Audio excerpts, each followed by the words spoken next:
استنوا، مدرب كامل بطل كاس العالم يقولك انتقدوني ظلم، بس اللاعبين حموني. ليش؟ لأنهم يحبوني. القصة هذه ما تصير إلا في كاس أفريقيا.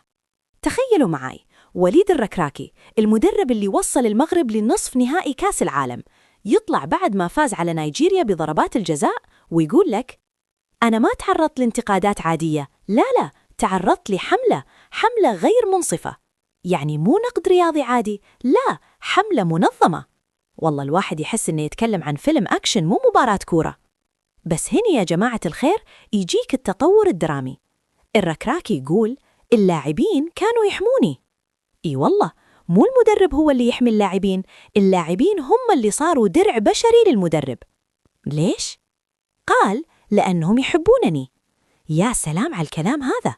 في وقت الكورة صارت بزنس وفلوس، تلقى فريق كامل واقف مع مدربة حب وإخلاص. هذه قصة تستاهل فيلم والله.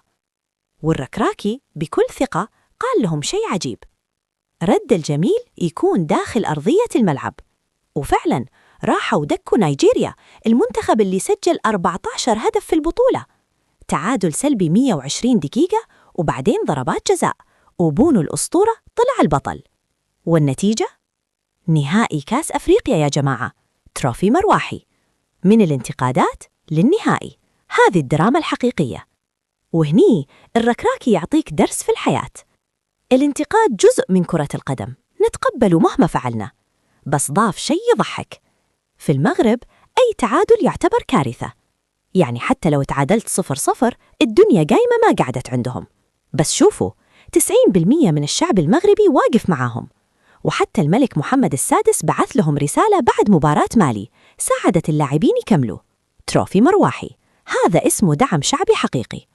بس لحظة، تدرون الركراكي قال شيء صادم عن النصيري لو أضاع ضربة الجزاء؟ قال ما كان بيقدر يحط رجله في المغرب لمدة طويلة. يا ساتر، يعني الضغط كان بهالمستوى. الحين السؤال الكبير: هل المغرب بيكمل الأسطورة ويفوز باللقب الأحد الجاي ضد السنغال؟ تروفي مرواحي، ولا الضغط بيرجع من جديد؟ إذا تبون تعرفون الجواب اشتركوا بالقناة وفعلوا الجرس، لأن بكرة عندنا أخبار كروية ما تتوقعونها.